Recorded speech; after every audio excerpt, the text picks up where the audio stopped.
Muito bem, nação, vamos analisar aqui como o Flamengo vai jogar com o técnico Sampaoli. Os comentaristas falaram sobre a repercussão da chegada do técnico Sampaoli e também sobre as mudanças que ele pode fazer no elenco do Flamengo, principalmente já para essa partida contra o Nublense, partida essa que ele estará estreando no comando do Flamengo. Então nós vamos aqui analisar nesse momento. Já chega deixando seu like, se inscreva no canal, ative o sino das notificações, assim sempre você estará recebendo as notícias do Flamengo, tá bom? Cresce esse vídeo, o canal ESPN Brasil, link na descrição. Vamos então aqui analisar como o Flamengo vai jogar nas mãos do técnico Sampaoli. É se colocar dentro da mente de Jorge Sampaoli. Imagina isso, hein? Se colocar dentro da cabeça do Sampaoli e projetar como será o Flamengo nas mãos do argentino. É contigo, Henrique. Eu tenho um trunfo que, em 2020, eu vi muito de perto a montagem do Atlético dele, então, assim, a gente entende alguns Achei conceitos. que o trunfo é que eu também sou doido, eu também sou maluco. Eu também sou um pouquinho, mas a gente tem, assim, o conhecimento de algumas coisas que ele pensa. E aí, ontem, o nosso GE. Globo, os companheiros que fazem a cobertura do Flamengo, propuseram isso, assim, como é que você acha que ele vai jogar, quais as escolhas que ele vai fazer, e a gente trouxe esse time. Santos é a opção de goleiro que tem, mas eu acho que vai mexer ali, eu acho que vai na janela. Varela, Davi Luiz, e aí depois eu vou explicar por que ele, Léo Pereira e mais o Ayrton Lucas. Thiago Maia no meio campo, com Arrascaeta e Gerson como os dois jogadores de chegada à frente. Gabriel como um ponta direita, Cebolinha como um ponta esquerda e o Pedro de centroavante. Quer dizer, será mais o treinador a barrar o Everton Ribeiro, na sua opinião? Sim, no primeiro momento. Mas o Sampaoli tem como modus operandi dele rodar bastante o time. O Atlético era difícil você cravar a escalação do Sampaoli em 2020. E ele não tinha um elenco tão farto assim. Eu tentei colocar aquele time de 20 do Atlético dentro do Flamengo no elenco atual, mas respeitando as individualidades. O time do Atlético jogava às vezes com 3 zagueiros, né? Dificilmente. Só teve um jogo durante o Campeonato Brasileiro, mas ele segurava o Guga. Ele segurava o Guga como um terceiro zagueiro. O Guga era um lateral que avançava muito pouco, ele ficava na base da jogada. Eu acho que o Varela vai ter um papel semelhante, porque ele vai ter que dar para o Ayrton a liberdade. Não tem como você prender o Ayrton Lucas. E ele executava isso muito bem no Atlético com o Arana. Sim. O Arana foi um dos jogadores que mais atuaram com ele. O Arana tinha liberdade para chegar. Jorge também no Santos, né? Jorge também. E o Arana ele podia escolher por onde ele ia sair. Se ele ia por dentro com o Keno como um ponta, e aí o Cebolinha vai ser esse ponta no Flamengo para mim, no lado esquerdo. Vinha por dentro, ele passava no corredor para fazer o acabamento no cruzamento. Então acho que isso aí ele vai poder replicar no Flamengo. Vai usar o Ayrton Lucas como um lateral bem ofensivo e segurar o Varela mais no pé da saída de bola. Ali pode pintar um Fabrício Bruno, dependendo do jogo. Sim. Como um terceiro zagueiro, mas no pé da jogada fazendo a saída de bola. A interrogação é se todo mundo chega e barra o Everton Ribeiro sem cerimônia no Flamengo, né? Todos os treinadores. Impressionante, né? Estrangeiros, né? Estrangeiros. Chegam lá e barram o Everton Ribeiro sem cerimônia, como se ele fosse um jogador qualquer. O meu grande questionamento é se o futebol apresentado pelo Cebolinha no Flamengo é suficiente para você priorizar um esquema, que aí, no seu caso, você estava priorizando um esquema, sim, e barrar um jogador da qualidade e da entrega do Everton Ribeiro.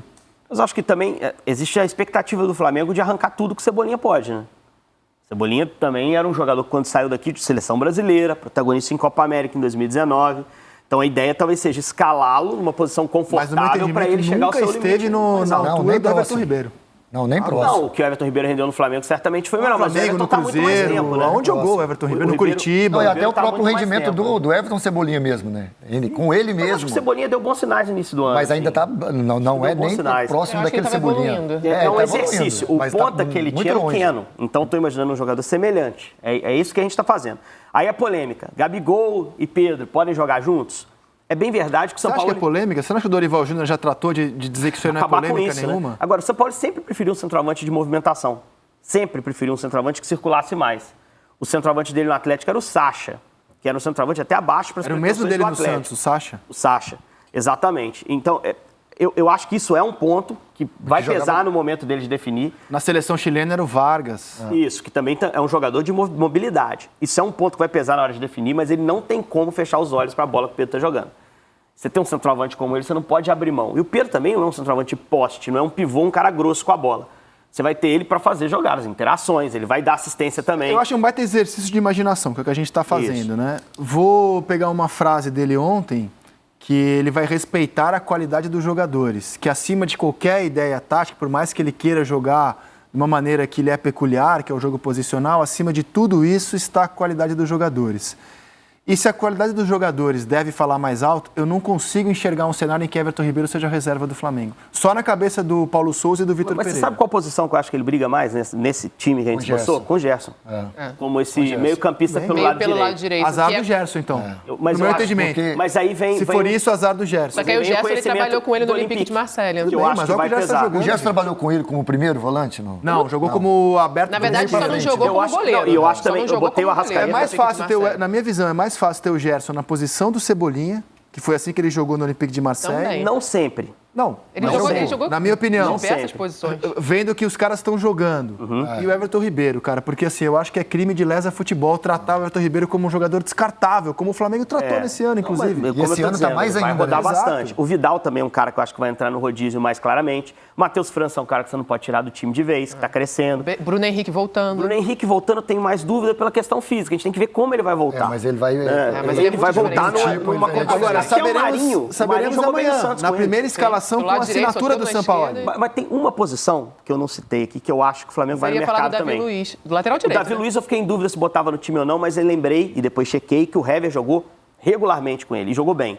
Então, esse problema de idade, velocidade, o São Paulo não se preocupa. Isso que tá me chamando. O Hever não jogava quando eram 3 zagueiros? Não, o Atlético usou pouco 3 zagueiros, Paulo. Você vai ver nas escalações, era o Guga que ficava como um terceiro pelo lado direito.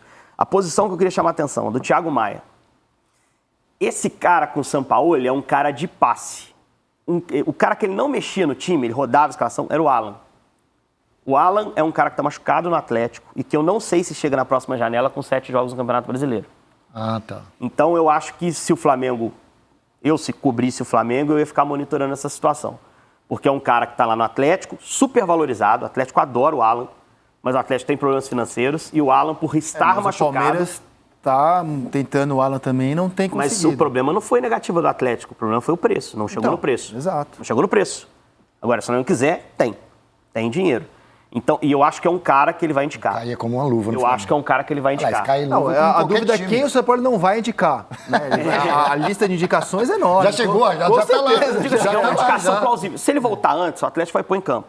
Porque o Atlético renovou o contrato dele, ele adora o Atlético adora o Alan. Mas se ele chegar com condição de sair, eu acho que o Flamengo vai quente nele no mercado no meio do ano. Por conhecer o Sampaoli e por conhecer o papel que ele dava pro Alan naquele time. E tenho dito isso e vou repetir, cara. O Everton Ribeiro é titular em 19 times. Escolhe camisa, em 19 times do Brasil. Só no time dele hoje que ele não é titular. Mas assim, nessa questão de time... sido, na minha visão, ao lado do Pedro, o melhor jogador do time ano passado. Eu acho, mas a questão de time, como o próprio Henrique traz, e a ideia claríssima do Sampaoli, aí ele vai ficar um pouquinho mais, na minha opinião, mesmo eu sendo fã do Everton Ribeiro, pela qualidade, a inteligência, a questão de posse de bola, de ter entendimento de jogo, só que o Sampaoli gosta de muito jogo vertical, é bola no pé, muito rápido, e eu acho que o Everton, nesse momento, não entrega isso. Mas Paulo, assim, eu acho que a gente está desvirtuando o debate sobre futebol. É hora de ele mostrar o Sampaoli, eu acho que ele é um excelente técnico. É hora de ele mostrar que não é treinador de uma nota só, Exato. que tem repertório, que sabe se adaptar a diferentes ambientes, diferentes elencos, porque é isso que faz um grande técnico. E todos os treinadores que vieram ao Flamengo depois do Jorge Jesus, que conseguiram encaixar alguma coisa, queira ou não queira, foram Renato Gaúcho e Dorival. Por quê? Porque dava liberdade a esses caras lá na frente jogarem com as suas características, do seu jeito de jogar. Para mim, só o Dorival. O que o Renato entregou. Que, na verdade, conseguiu depois, reinventar no final caiu, coisa, mas o Renato entregou. O Renato encaixou um Flamengo sem o Pedro. Fizeram vários jogos maravilhosos, até melhor que até momentos bons, assim, mas ele encaixou o Flamengo sem o Pedro. E o Dorival encaixou o Flamengo sem o Michael, que era uma peça importante do Flamengo do Renato. Vocês percebem que é o Flamengo é que nos possibilita essa visão de como encaixar o Flamengo em diferentes esquemas? Porque tem muito jogador na frente. Muita opção. Sempre vai sobrar alguém, não tem jeito. E eu tenho tido muita dificuldade de entender o porquê de o próprio clube, tanta gente, tratar 2022 como um grande problema. Não, tem que peitar os jogadores, tem que tirar o jogador. Cara, o que deu tanto errado assim para um time que foi campeão da América e da Copa do Brasil para achar que tem que demolir tudo? Exato. Eu acho que a discussão tá muito louca, mas a gente vai saber amanhã. Então tá aí, nação, tá aí as informações dos comentaristas, e aí vamos ver como que o Flamengo vai jogar a partida contra o Nublense. É a estreia do Flamengo nas mãos do técnico Jorge Sampaoli. Vamos ficar de olho e ver como o Flamengo vai reagir para essa partida, mas mais ou menos os comentaristas esboçaram o que o Sampaoli falou na sua coletiva de imprensa, como ele pretende usar os jogadores, né? E qual é a forma dele atacar. Então vamos ver como que o Flamengo vai começar a jogar nessa partida contra o Nublense. Então, nação, deixe seu comentário aí embaixo. Comenta o que você acha que precisa mudar no Flamengo ou nessa formação que o Sampaoli pretende montar no Flamengo. Deixe seu like, se inscreva no canal e a gente se vê no próximo vídeo.